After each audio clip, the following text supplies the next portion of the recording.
é que as famílias têm medo do salbutamol, mas não têm medo do do corticoide. corticoide. E o corticoide, E o corticoide no ele médio tem e uma longo série prazo, de tá efeitos muito, colaterais. muito mais efeito colateral, E né? cada vez mais a gente tem visto efeitos colaterais. Só para você ter uma ideia, o corticoide ele tem efeito cumulativo.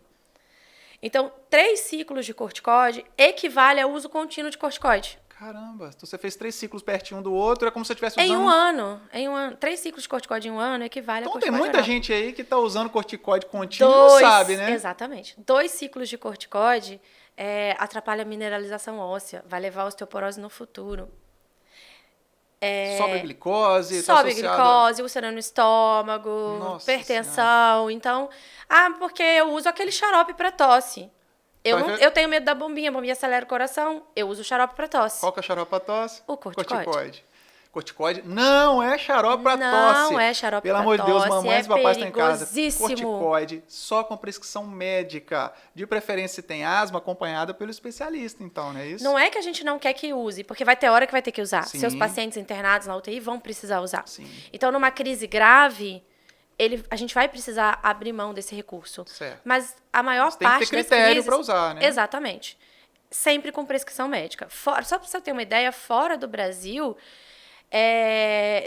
a receita é com prescrição médica. Você não consegue comprar corticoide. Igual o antibiótico aqui. Você legal. não consegue comprar corticoide se o médico não prescrever. Aqui não. Aqui em qualquer farmácia você... eu quero um corticoide. Então, assim, é uma mensagem E que eu doses preciso ainda? dar. Doses absurdíssimas, Sim. né? Uma mensagem que eu preciso dar. Fala. Corticoide. Fala com os papais lá pra aquela câmera lá. Corticoide oral, não se automedique com corticoide oral, não use em excesso.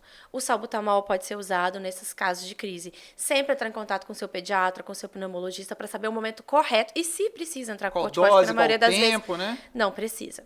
Tá? Tem crianças graves, eu tenho pacientes graves que usam Muito, né? Acaba usando vários ciclos, né? Sim. Mas que estão, justamente por isso estão comigo. Porque Sim, são graves, exatamente. né? Mas o paciente que está ali com o pediatra, ele não pode ficar usando ciclos contínuos de corticoide. Então, a gente falou da crise. Tá. Tem a outra bombinha. Pode falar. Então, você vai falar agora do que ele precisa fazer para Pra não não dar ter crise. que ficar, ou quando der crise, der uma crise mais leve, que não precisa ficar usando com frequência corticoide Exatamente. e o salbutamol, é isso? Exatamente. Maravilha, então fala aí. Lembra aí, eu não quero que ele tenha crise, porque eu não quero que ele remodele. Não fica dando cicatrizes, como você disse não fique lá. com as cicatrizes. Eu não quero que ele dê crise, porque eu não quero que ele use corticoide. Eu não quero que ele dê crise, porque eu não quero que ele interne. E piora muito a qualidade de vida dos pacientes que têm asma, né? Exatamente. Por que piora a qualidade de vida? Você já viu, criança, eu falo assim, deixa a criança ser criança. Criança tem que ser criança tem que jogar bola, tem que correr, tem que ir no pula-pula. Eu já vi vários pacientes meus que se poupam de ir brincar, correr, porque cansam. E quando você inicia o tratamento, ele começa a fazer exercício e fala, tia, eu aguentei correr. Eu só vi isso também. Meu filho tem asma, ele não pode fazer atividade física, não pode fazer natação, porque o cloro vai piorar, não pode fazer futebol, porque correr. É o contrário, né? É o contrário. Você precisa controlar a doença para que ele consiga fazer atividade física e melhore a capacidade funcional. O raciocínio é esse? O raciocínio é exatamente esse. Ele precisa beleza. fazer exercícios aeróbicos para melhorar a capacidade pulmonar. É aí que ele vai ganhar massa pulmonar boa para dar conta da asma. E tem me falaram para fazer natação. Não é só natação. Qualquer atividade. Qualquer exercício aeróbico. Tá? Aquele que a criança preferir. Porque às vezes a criança detesta a natação. Sim. E a mãe coloca na natação, o pai coloca na natação. Porque falaram que tem que ser natação. Da asma, melhor é a natação. Então, assim, faz parte do tratamento o controle do ambiente. Certo. Que a gente já falou do ambiente, faz parte do tratamento praticar atividades físicas, até porque ajuda também no ganho, na perda do peso, não né? ficar obeso, na obesidade né? e tudo mais, e também no funcionamento, no ganho de massa pulmonar. E o outro step do tratamento é o corticoide. A base do tratamento da asma é o corticoide inalado.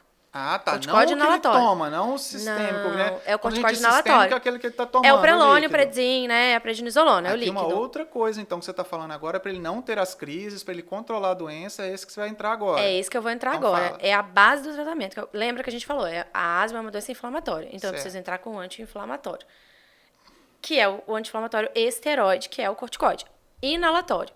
E aí eu vou explicar as diferenças. O corticoide inalado é a beclometasona, é a fluticasona, é o Clenil, Flixotide, esses remédios, né, que acho que todo mundo... Então quem tá usando esse tipo de remédio aí são já esses. sabe, são esses aí. Então, o que eles fazem? Lembra que a gente falou que na crise esse brônquio tá fechado, né? Mas lembra que a gente falou também que fora de crise esse pulmão é inflamado ainda? Então, o que esse corticoide vai fazer? Ele vai se depositar na parede do brônquio e, ao longo do tempo, ele vai desinflamando. Diminuindo essa inflamação. Exatamente. Ele vai... Você está tentando trazer esse pulmão para um estado não inflamado para evitar as crises. Basicamente e se ele fica num estado não inflamado, na mudança climática, ele não vai fazer broncoespasmo. Não vai ter crise. Só que essa medicação, ela só funciona a longo prazo. O que eu tenho visto é que muitas vezes as mães fazem um ciclo de salbutamol com beclomethasona junto. Aí o menino melhora, ela para. Ela tira a medicação de manutenção. Não deu nem tempo da medicação de manutenção fazer efeito. Precisa de tempo. E aí é um trabalho de formiguinha. E aí é paciência. Às vezes a mãe... Você está falando de tempo. Quanto tempo dura uma asma? A asma tem cura? Vai ter para a vida inteira? Quanto tempo ela usa corticoide? Vamos lá. Eu preciso de, no mínimo, 2 a 3 meses do uso do corticoide inalado para eu entender se ele desinflamou esse pulmão. Então, 2, 3 meses... 2 a 3 meses. Você sentiu o terreno ali. Senti. Aí, lembra que eu falei, cada paciente fica bem com um tempo e uma dose, né? Então, tem paciente que em 3 meses vai ficar ótimo, aí eu vou reajustando a dose. Existe um documento global chamado GINA. É um documento feito para tratar asma aqui no Brasil, nos Estados Unidos, na África. Universal, é um protocolo, assim. é uma recomendação de vários experts no assunto para tratar asma em qualquer lugar do mundo. Certo. E a recomendação da GINA é a seguinte: esse paciente, ele está inflamado, ele tá manifestando esses sintomas, eu tento começar com a menor dose possível de corticoide, porque também tem efeitos colaterais, depois a gente pode até falar sobre eles. Toda medicação, na verdade, tem efeito colateral. Sim. A gente só precisa entender risco-benefício. Naquele momento, o risco supera o benefício ou não. Então, neste momento, o benefício supera. E aí, eu entrei com corticoide inalado em baixas doses e esse menino não melhorou. Passou 2, 3 meses. Eu vou subindo escadinhas no tratamento conforme as orientações da GINA. Mudando dose, então, eu tenho mudando tipo escadinha de medicação. 1, escadinha 2, escadinha 3, escadinha 4, tá? E aí, essa primeira escadinha, esse primeiro step, é uma dose baixa. Então, eu comecei com uma dose baixa, eu preciso de tempo. Ontem eu recebi uma mensagem de mamãe e falou assim, eu tô tão frustrada porque minha filha entrou em crise. Eu falei, tá, mas tem quanto tempo que a gente começou o tratamento? Tem 15 dias. Eu falei, calma. Eu sei que você está, né, na expectativa dela melhorar, eu sei o quanto é angustiante ver a criança em crise, mas a gente precisa ter paciência. Então, calma, vamos lá, 2 meses. Essa criança volta depois. Baseada naquele contexto todo, aquela série de questionários que eu vou fazer, eu vou entender se ele controlou, se ele não controlou, se ele controlou, mas controlou parcialmente, e aí eu vou subir uma escadinha. Sempre, quando a gente vai subir uma escadinha, a gente checa se esse paciente entendeu, se ele está aderindo. Às vezes exatamente. Às vezes é porque não aderiu, não está usando a medicação corretamente. Aí não é culpa da medicação. Exatamente, porque aí eu vou aumentando e o problema não é esse. Essa semana uma mãe me falou que não estava usando a medicação porque o menino, porque estava com medo do menino viciar na bombinha. Mas, ao mesmo tempo, ela tinha ido nos últimos 3 meses, de 15 em 15 dias no pronto-socorro.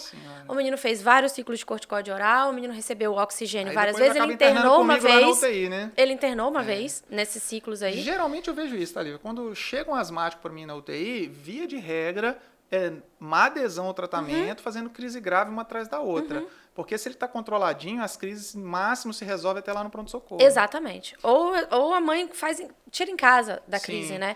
O problema é que o paciente, é muito difícil na nossa área, Cris, porque não é a criança que sente, não é a mãe, não é o pai. Então, quando você é pneumo de adulto, você fala, você tá vendo, você sente isso aí, e aí você vai entender. Agora, quando você é pneumo de criança, você fala assim, não, ele tá cansado. Aí o pai, não, ele não tá cansado, não. Ele tá viciado nessa bombinha aí. O problema é esse, tá vendo? Esse menino, ó, qualquer coisinha ele pega a bombinha pra fazer. Porque não é ele que tá sentindo. Então, a gente precisa convencer a família. A gente precisa... tem esse medo de a bombinha viciar, de não estar entendendo. E tem outra coisa. Tirei pra ver se tava melhor. Nossa! Porque aí, sem olha falar só, com a minha médica. Ele estava bem, ele estava super bem. Aí o que eu fiz? Tirei pra fazer um teste. Nessa que tirou pra fazer um Crianças, teste... não façam isso em casa. Não façam isso em casa. Não é essa a recomendação? Tirei pra fazer o teste, efeito rebote. A criança tava lá medicada, Você tirou. tava até com uma dose moderada, tirei, efeito rebote. Isso, Então, a é gente importantíssimo também a família ser sincera com você, porque pelo que você falou, assim, tem os passos, né? O step, primeiro degrau, segundo, terceiro, nem todas vão chegar até lá em cima, algumas se resolvem aqui embaixo, não é isso? 10% das asmas chegam na etapa 5, que é a etapa última e é a etapa da asma grave. Ou seja, a minoria vai tem ter asma asma grave. grave. As outras vão controlar com essas medicações. Exatamente. Então, quando fala assim, então, corticoide inalatório, né? Só para a gente deixar claro, não precisa ter o medo de usar o corticoide inalatório dos mesmos efeitos do corticoide que ele toma pela boca, que a gente chama de sistêmico, exatamente. Não é isso? Porque ele fica depositado mais na via aérea. Ele tem um endereço, né? Ele vai para o pulmão. Ótimo. Então ele não vai fazer os efeitos no corpo, ele vai fazer os efeitos lá no pulmão. O corticoide oral não tem endereço. Eu bebo ele circula todo. E ele circula no organismo inteiro até ele achar onde ele tem que agir. Legal. O corticoide inalado, eu respiro ele vai para dentro do meu pulmão e ele vai agir ali dentro. Fora que ele é microgramas. E o corticoide oral é miligramas. Então a dose é muito baixa. E assim, cada vez mais a gente está tentando fazer doses mais baixas de corticoide inalado. Como eu falei, antigamente não tinha recurso, hoje temos. Quanto mais recursos a gente tem, menos efeitos colaterais com as medicações a gente tem. Vão mudando, a gente vai tolerando menos. Tipo exatamente. Antes a gente tolerava doses muito altas de corticoide inalado até a gente passar para a próxima etapa. Hoje a gente já passa para a próxima etapa de associar a medicação, de subir as escadinhas com doses mais baixas de corticoide.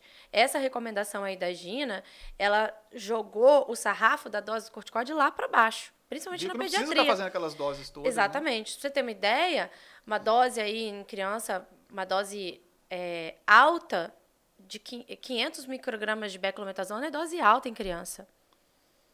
E a gente usa isso. Sim. Assim, eu vejo crianças usando 1000. Sim. Né? Já começando com isso, né? Exatamente. Essa criança, assim, se ela tá nessa dose alta, ela tem que estar com o especialista. Entendi.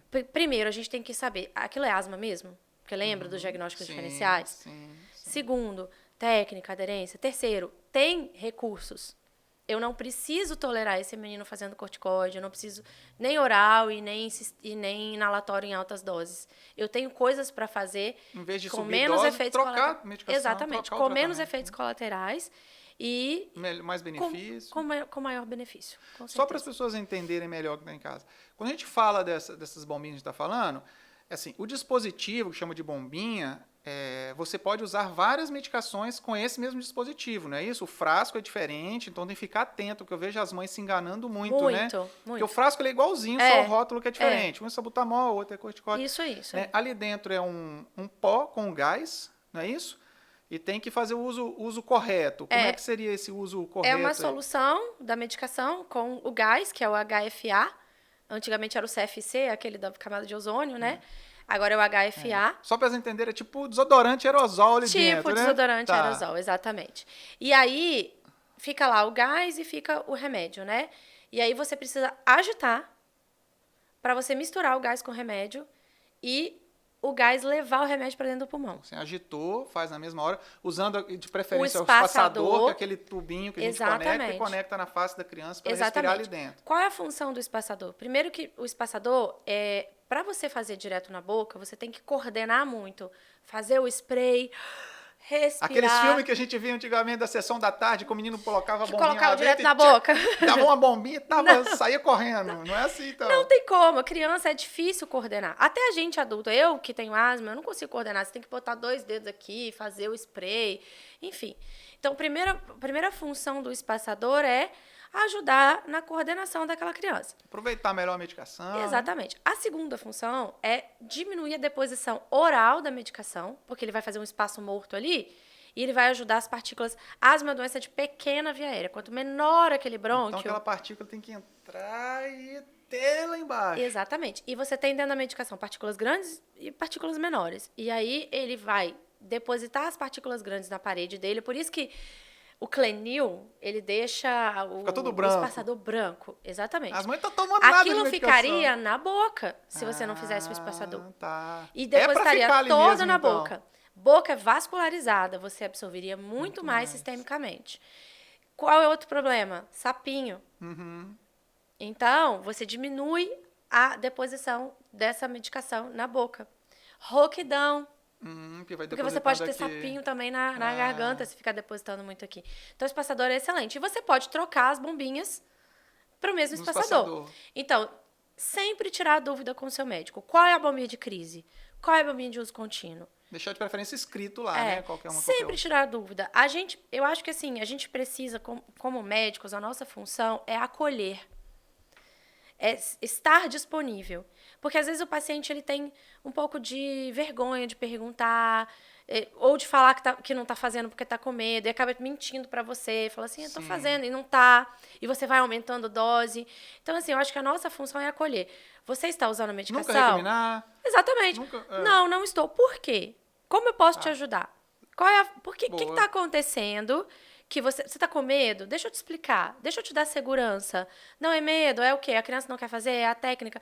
Você tem que entender qual é a dificuldade daquela família para entender como você vai ajudar a acolher. Metade do serviço é meu. Eu preciso prescrever. Mas a outra metade é sua como pai. Se você não fizer, quem vai ser prejudicado? O seu filho. Né? Então, assim, porque eu estou fazendo tratamento com a doutora Lívia e não está funcionando. Mas você está usando? Então, você precisa usar a medicação. E por que você não está usando? Deixa eu te ajudar. Deixa eu entender qual é o seu problema. Eu já tive paciente que tinha medo de efeitos colaterais de crescimento. Não tem mais que ter esse E aí, quando você vai olhar, está usando 3, 4, 5 cursos de corticoide oral. E aí, a crise vai atrapalhar isso muito mais do que a própria medicação, Exatamente. Né? Exatamente. Última perguntinha, então, que eu te cortei aquela hora, porque eu falo um pouquinho, sabe? Nós dois, né, Cris? E aí acabou não respondendo, né? Asma tem cura? Sim. Ou é pro resto da vida? Não tenho essa resposta. Você ou a ciência que não tem essa resposta? A ciência não tem essa resposta ainda. A gente não tem ainda uma resposta. A gente não sabe ainda. Não tem um exame ou não tem nada que a gente possa dizer assim, essa criança vai ter asma até 12 anos, essa criança vai ter asma até 15, essa criança vai ter asma até 60 anos. A asma ele pode ter asma durante a infância, a adolescência ficou sem asma. E voltar depois. A mulher engravidou e abriu asma de novo. A gente ainda tem muita coisa para descobrir. Mas uma coisa que é interessante sobre cura, a gente está começando a falar sobre remissão da doença. Igual o pessoal da oncologia fala em remissão, a gente está começando a falar em remissão da doença. Por quê? Porque lá naquela escadinha 5 que eu falei com você, a gente tem hoje os imunobiológicos. Lembra que eu falei que a gente fenotipa esse paciente? A gente identifica se ele é alérgico, se ele não é. E a gente tem hoje um imunobiológico para cada marcador que eu identifico. Então, eu vou atingir a inflamação alérgica lá, naquele marcador. E aí, se eu consigo controlar com o imunobiológico, a gente está conseguindo fazer remissão da doença na pediatria. Porque a criança não é remodelada. No adulto já é mais difícil, porque o adulto já é remodelado.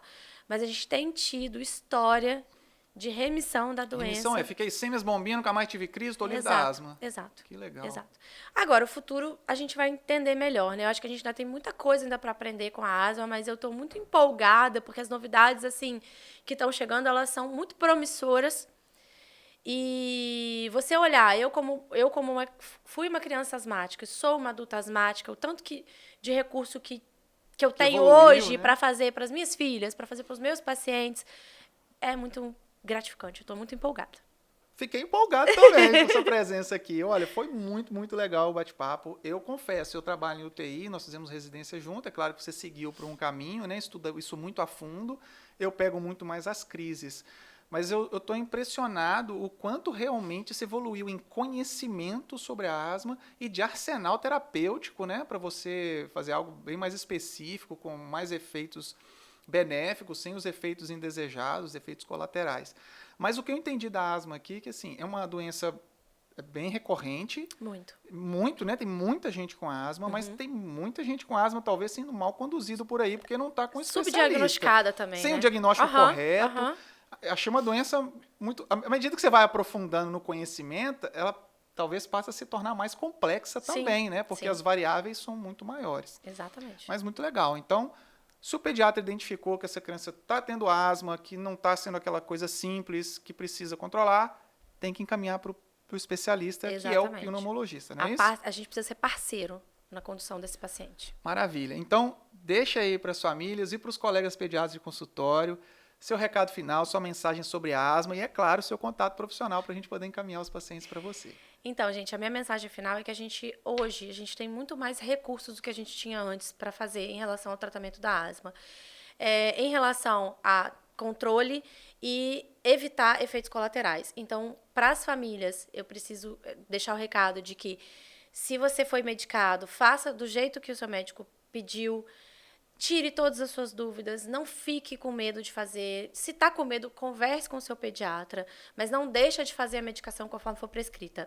E para os pediatras, está conduzindo uma criança que você está identificando que está precisando aumentar a dose de medicação, a criança não está controlada, a criança está exacerbando muito, tenha um pneumologista para chamar de seu, para estar junto com você, para tomar a decisão junto, porque tem muita coisa legal para ser feito para o seu paciente. Maravilha. Cris, muito obrigada pelo agradeço convite. de coração, Adorei o nosso minha amiga. papo. A gente já tem uma relação muito Tamo legal junto. fora daqui. Agora, tamo junto. Deixe seu contato profissional pra gente. Ah, sim. Eu Seu tô lá Insta? na Consul Kids. O meu Insta é Lívia M. Lopes. Lívia M. Lopes. Lívia M. Lopes. Beleza. E eu tô lá na Consul Kids. O telefone é 3019-8581. Mas tem também o Instagram, consulkids.pediatria. Fica aqui em Vitória, no Espírito Santo. Em Vitória, na Enseada do Suar. Maravilhoso, né? Cidades mais bonitas do Brasil, sem dúvida. É mesmo. Nós somos suspeitos. Suspeito pra falar. Eu sou um mineiro erradicado, capixaba quase já. Maravilha. Mamães e papais, muito obrigado pela presença de vocês aqui no Pé de Moleque. Foi mais um episódio sensacional, trazendo conteúdo de qualidade para vocês, nesse ambiente aqui gostoso, um papo divertido aqui. Se você ainda não se inscreveu no canal, se inscreva. Encaminhe isso aqui para quem você acha que pode se beneficiar desse conteúdo. Nós falamos de asma aqui, foi muita informação que a doutora Lívia trouxe para a gente, tem muita coisa nova. E a gente se vê no próximo episódio do Pé de Moleque. Até lá!